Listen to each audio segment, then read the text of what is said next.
ॐ भूर्भुवः स्वः तत्सवितुर्वरेण्यं भर्गो देवस्य धीमहि धियो यो न प्रचोदयात्। ॐ गुरुर्ब्रह्मा गुरुर्विष्णु गुरुर्देवो महेश्वर गुरुर्साक्षात् परब्रह्म तस्मै श्री गुरवे नमः।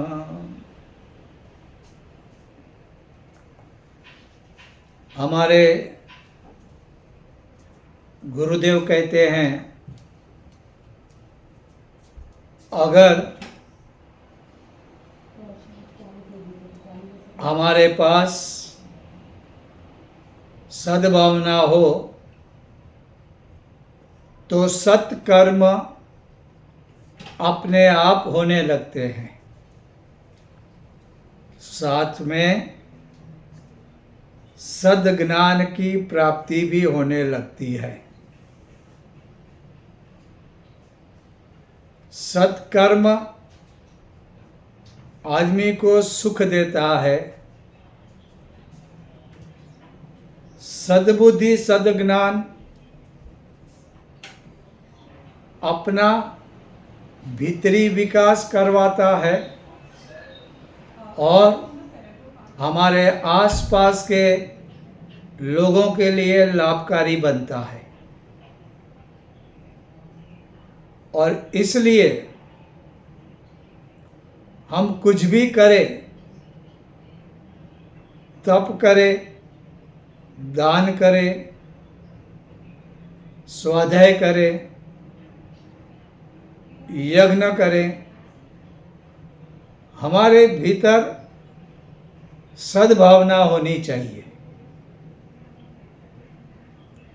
राजा अम्बरीश के बारे में हम सभी लोग जानते हैं। एक महान राजा, एक विशेष आध्यात्मिक रुचि लेने वाले महात्मा और अपनी प्रजा के लिए जीने वाले राजा अम्बरीश के बारे में हम लोग सभी एक अच्छी भावना रखते हैं। वे बहुत ही भक्त और भक्ति के भाव में जीते थे। भक्त वो होता है जो भगवान से विभक्त नहीं होता। उन्होंने अपने राजमहल के प्रांगण में भगवान विष्णु का मंदिर बनवाया था। प्रातःकाल जल्दी उठकर वे भगवान विष्णु की पूजा करते, उपासना करते, सब कुछ विधि विधान के साथ करते। फिर ध्यान करते, स्वाध्याय करते, फिर लोगों से बातचीत करते, उनको दो अच्छी बातें सुनाते जो उन्होंने स्वाध्याय के माध्यम से जाना। उनकी कोई समस्या हो तो उसे सुनते। फिर वे दान करते, क्योंकि दान और तप और यज्ञ ये हमारे लिए कर्तव्य है। जो धर्म को समझता है, जो शास्त्रों को पढ़ते हैं, जो अपने गुरु के चरण में बैठते हैं, उन्हें पता है ये उनका कर्तव्य है और कर्तव्य करना ही है। तो राजा अम्बरीश ये सारी चीजें करते थे, लोगों के सुख दुख को समझते थे और भक्ति में लीन रहते थे। अपने प्रजा को भी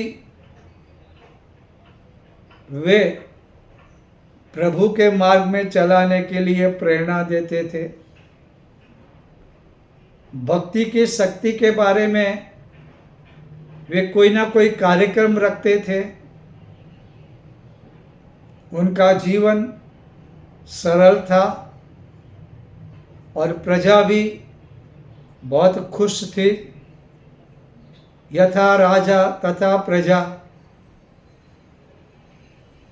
उनके राज्य में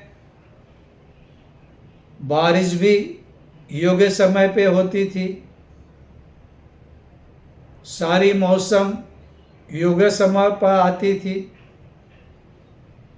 कभी न वहाँ अकाल हुआ, न अति वर्षा हुई, न भूकंप आया, न बाढ़ आई, क्योंकि कुदरत के नियम के अनुसार, शास्त्रों के अनुसार उनका जीवन बीतता था और प्रजा को भी उसी मार्ग पे चलाते थे।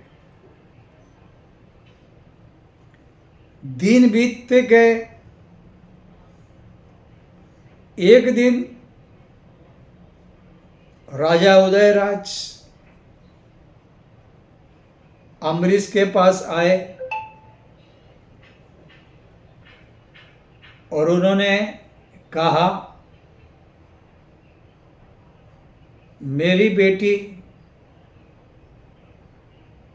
बहुत ही धार्मिक है, दिखने में सुंदर और सदाचारी है। मैं चाहता हूँ आप उसे अपनाएं, आप दोनों का विवाह हो तो अच्छा होगा। राजा अम्बरीश ने कहा,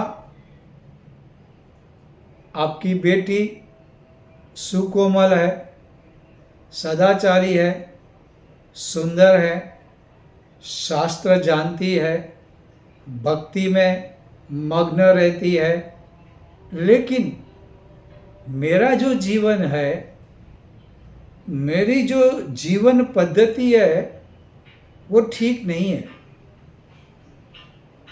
मैं सवेरे बहुत जल्दी उठ जाता हूँ और सवेरे जल्दी उठना है, इसलिए मैं रात को जल्दी सो जाता हूँ और उठकर नदी पे स्नान करना, फिर मंदिर जाना, फिर प्रभु की प्रीत के कारण पूजा, आरती, अर्चना, ध्यान, दान, ये सब करते करते मेरा बहुत समय जाता है।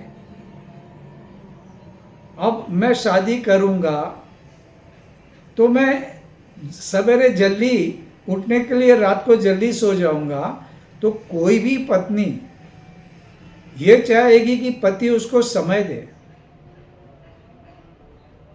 भोग का भी महत्व होता है शादी के बाद, लेकिन मैं ये सारे भोग, ये सारी कामनाएं, ये जो किसी भी नारी की इच्छाएं होती है, वो मैं नहीं दे पाऊंगा।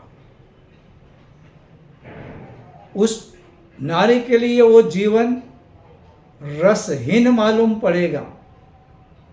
मैं नहीं चाहता इतनी सुंदर कन्या, इतनी सद्गुणी कन्या मुझसे विवाह करके दुखी हो, भोग उसे मिले नहीं। तो कृपया आप इस विचार को पीछे ले लें। लेकिन राजा उदयराज कहा, हमको सब पता है, मेरी बेटी भी भक्ति में रत रहती है और उसी का सुझाव है, उसी ने हमसे कहा अगर मेरी शादी अमरीश से होती है तो मैं सुखी रहूँगी। हमारे विचार, हमारी भक्ति, हमारे मन एक जैसे हैं, ऐसा मुझे लगता है। और इसलिए मैं अपनी कन्या का हाथ आपको सौंपना चाहता हूँ।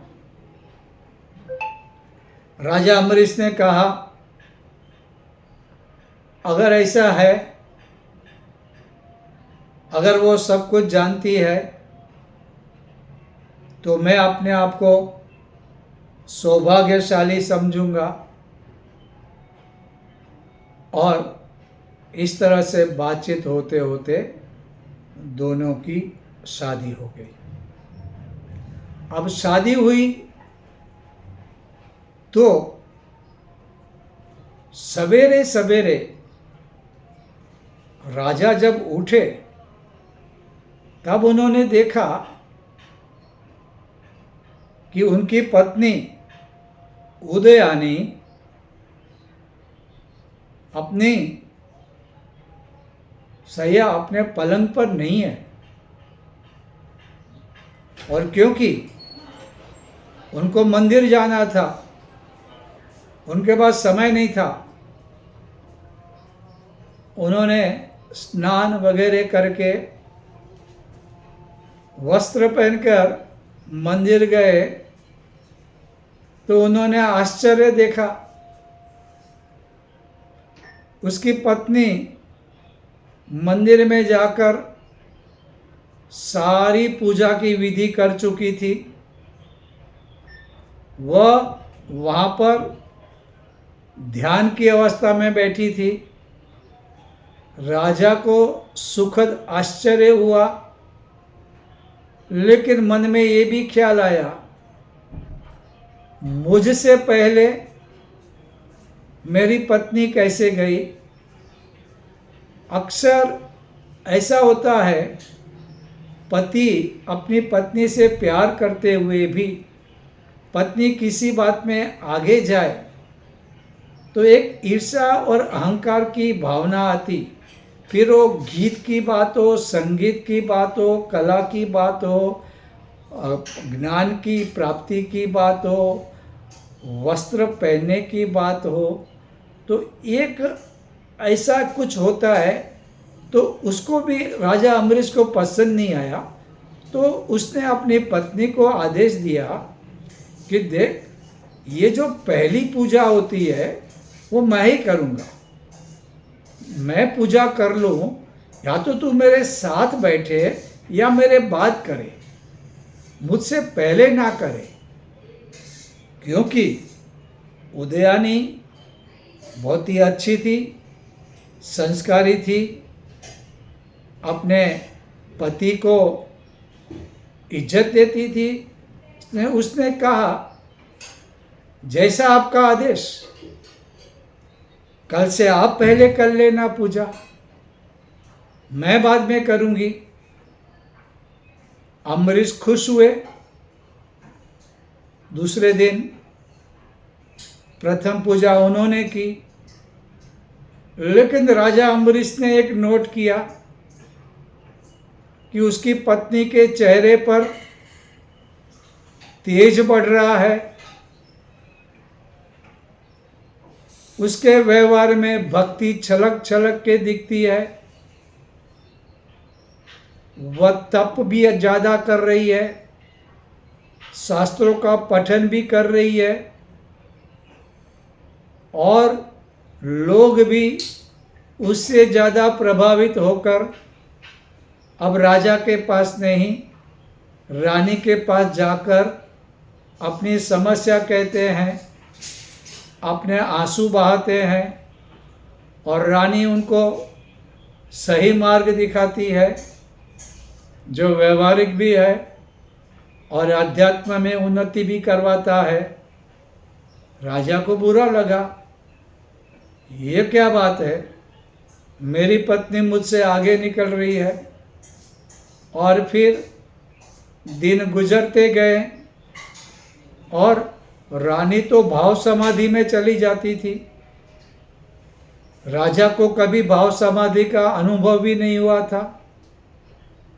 उसे लगता ये कैसे हो सकता है, मेरी पत्नी अभी अभी शादी करके आई है, मंदिर में भी मेरे बाद पूजा करती है, लेकिन वो इतना आगे बढ़ गई कि भाव समाधि में बैठ जाती है, चेहरे में चमक बढ़ती जा रही है और ज्ञान की बातें तो ऐसी करती है जो मुझे भी खबर नहीं।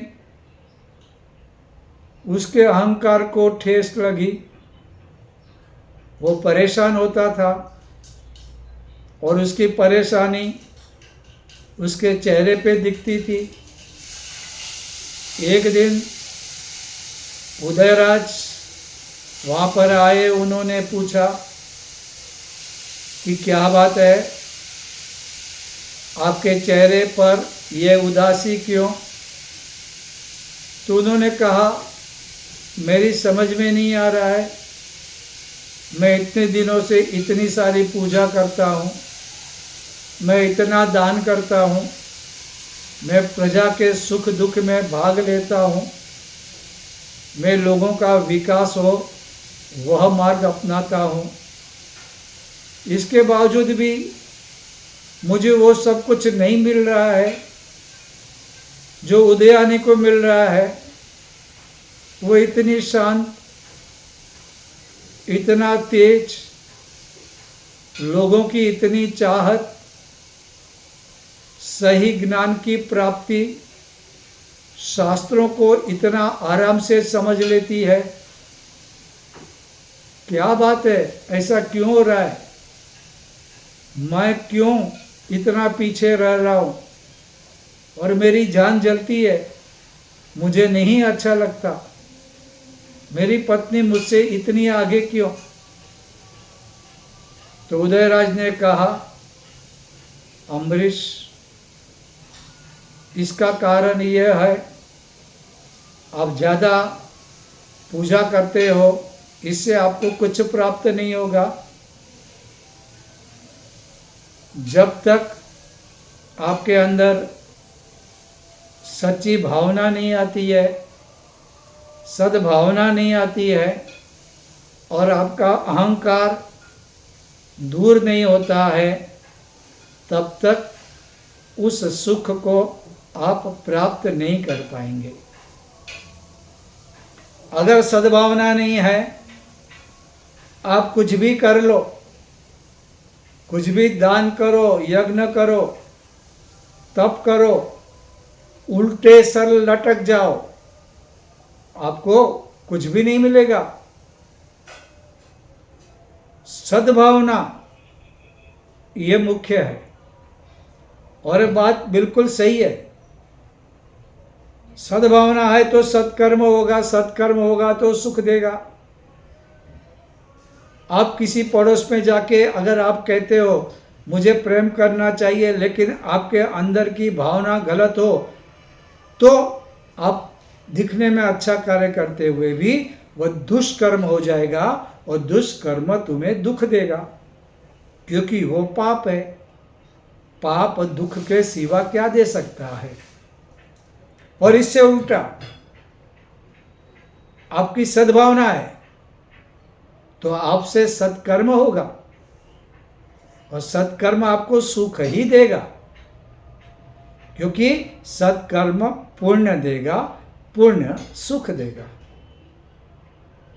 और उसी समय साथ साथ एज ए बाई प्रोडक्ट आपको सद्ज्ञान मिलेगा, सही ज्ञान मिलेगा और सद्बुद्धि मिलेगी। और अगर सद्भावना के साथ सत्कर्म और सद्बुद्धि है तो चारों दिशाओं से आपको सुख भी मिलेगा, अध्यात्म की उन्नति भी होगी और आप जो कुछ भी उदयानी में देख रहे हो आप में भी आने लगेगा। हालांकि ये आपका कर्तव्य है, यज्ञ करना, दान करना, तप करना, पूजा करना, उपासना करना, ये सभी मनुष्य के लिए कर्तव्य है। लेकिन इस कर्तव्य को अच्छी भावना से निभाना है। और देखो, ये हमारे जीवन में भी हम जो कुछ भी करें, हमारे वेदों में ये कहा गया है कि अगर आप इस तरह से काम करोगे, इस तरह के व्रत करोगे, इस तरह की उपासना करोगे, तो आपको स्वर्ग के अधिकारी बनने में देर नहीं लगेगी, आपको सिद्धियाँ मिलेगी, आपको सुख मिलेगा, आपको समृद्धि मिलेगी, आपको विजय मिलेगी। लेकिन उसके लिए जैसे वेद व्यास जी ने कहा है महाभारत में, बोलता वैसी तो बारिश की बूंदे मेघ बिंदु समंदर में गिरते रहते हैं, लेकिन जिस पल स्वाति नक्षत्र हो तो वह मेघ बिंदु मोती बन जाता है।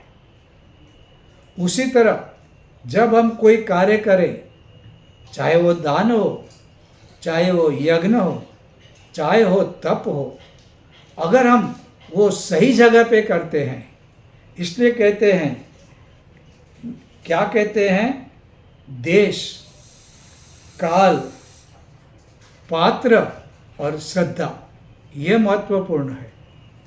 कौन सा कार्य हम किस स्थान पे कर रहे हैं, स्थान योग्य होना चाहिए, पवित्र होना चाहिए।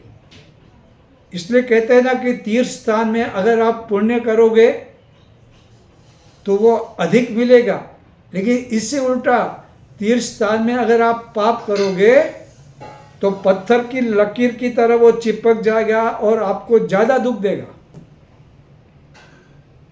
तो अगर आपको सही कार्य करना है तो आप सही जगह पे करो, सही स्थान पे करो।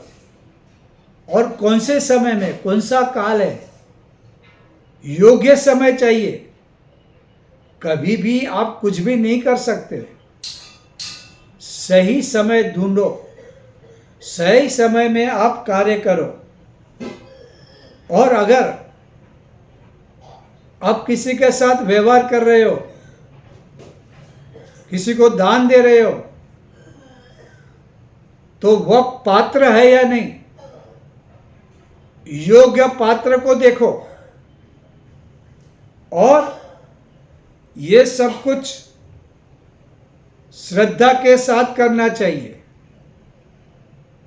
बिना श्रद्धा आप कुछ भी नहीं कर सकते, आप कुछ भी प्राप्त नहीं कर सकते। श्रद्धा ये बहुत जरूरी होता है। श्रद्धा के बगैर आप कुछ भी प्राप्त नहीं कर सकते। और देखो, ये छोटी छोटी बातें, ये हमारी भावनाएं, हमारी श्रद्धाएं, हमारा सही मार्ग, ये किस तरह से काम करता है। अगर कोई आदमी, किसी के नसीब में लिखा है भूखा रहना, लेकिन अगर आदमी सात्विक है तो फर्क पड़ता है, तामसी है तो भी फर्क पड़ता है। जैसा कि एक पति पत्नी है, उनके नसीब में लिखा है भूखा रहना है, लेकिन वे सात्विक है। तो सात्विक है तो एकादशी का व्रत लेंगे, उपवास करेंगे, खाएंगे नहीं, दान करेंगे, परोपकार करेंगे, मंदिर जाएंगे, पूजा करेंगे, तो उनका कर्म तो उसको फल देगा भूखा रहने का, लेकिन साथ में उनको पुण्य मिलेगा। और पुण्य क्या देगा? सुख देगा। लेकिन उससे उल्टा कोई तामसी कपल है, क्या है, नसीब में लिखा है भूखा रहना, झगड़ा करेंगे, कलह करेंगे, एक दूसरे को पीटेंगे, गाली गलौज करेंगे, आसपास वाले को मनोरंजन देंगे, और बीवी खाना नहीं बनाएगी, दोनों भूखे सो जाएंगे। क्या मिलेगा? पाप। उन्होंने क्या किया? दुष्कर्म किया, पाप किया। पाप क्या करेगा? दुख देगा। तो दोनों भूखे रहे। एक का भूखा रहने से पुण्य मिलेगा, दूसरे को भूखा रहने से पाप मिलेगा। तो ये हमारी मन की स्थिति के अनुसार हमको फल मिलता है और इसी के हिसाब से हमारा जीवन आगे बढ़ता है। इसलिए सदैव अच्छा कार्य करना चाहिए, अच्छे मार्ग पे चलना चाहिए, क्योंकि अच्छे मार्ग पे चलते चलते भी अगर कभी हम कहीं हमारे अंदर संयम न होने से हम राह भूले तो भी हमको दुर्गति नहीं मिलेगी, आगे सदगति मिलेगी। 6वें अध्याय में भगवद गीता में भगवान कृष्ण ने कहा है, नहीं कल्याण कृत कश्चित दुर्गति। जो कल्याण के मार्ग पे चलता है, जो सही मार्ग पे चलता है, उसकी दुर्गति नहीं होती। और ये हमारा और आपका अनुभव होगा कि हमने सही मार्ग चुना, कभी आलस्य से, कभी प्रमाद से, कभी हमारा संयम टूटने से हम मार्ग भूले, लेकिन फिर कभी कोई सत्संग, सदगुरु से मुलाकात, किसी अच्छे व्यक्ति से मुलाकात, किसी किताब पढ़ने से हम लोग फिर से उस सही मार्ग पे आ जाते हैं। इससे क्या हो जाता है? क्योंकि हमने सही मार्ग पकड़ा है, बीच पे छूटा तो भी आगे हम लोग सही मार्ग पे वापस चलेंगे, हमारी सदगति होगी, दुर्गति नहीं होगी। ये भगवान कृष्ण ने वादा किया है और ये अनुभव भी है सभी का। अच्छे मार्ग पे चलने के बाद कभी बिछड़े तो भी वापस कुछ समय के बाद हम अच्छे मार्ग पे आ ही जाते हैं। इसलिए जीवन में हम लोग सद्भावनाओं का महत्व समझे और सत्कर्म अपने आप होने लगेंगे और सत्कर्म से बहुत ही अच्छा लगेगा। और सद्ज्ञान, सद्बुद्धि, क्योंकि देवता जब कृपा करते हैं तो आकर कुछ हमारे हाथों में नहीं देते, वे हमारी बुद्धि को सही मार्ग पे चलाते हैं। हमारा गायत्री मंत्र भी सद्बुद्धि का मंत्र है। इसलिए हम सही मार्ग पे चलना प्रारंभ कर देंगे और सही मार्ग पे चलना, सत मार्ग पे चलना, ये सुखदाता होता है और हमारा जीवन अच्छा बनेगा। इतना ही नहीं, हमारे आसपास के लोगों का जीवन भी अपने आप अच्छा बनेगा, क्योंकि ऐसा हम लोग कभी माने नहीं करेंगे कि समाज जैसा चलता है वैसा चलने दो, लोग दुखी है तो दुखी रहने दो, मेरा क्या, मैं तो अपना देखूंगा। नहीं, दूसरों के बारे में सोचना प्रारंभ करेंगे और उनके लिए कुछ ना कुछ जरूर करेंगे, जो आगे जाके हमको हमारे जीवन में स्वर्ग का जो आनंद होता है वो हमको प्राप्त होगा। आज के लिए बस इतना।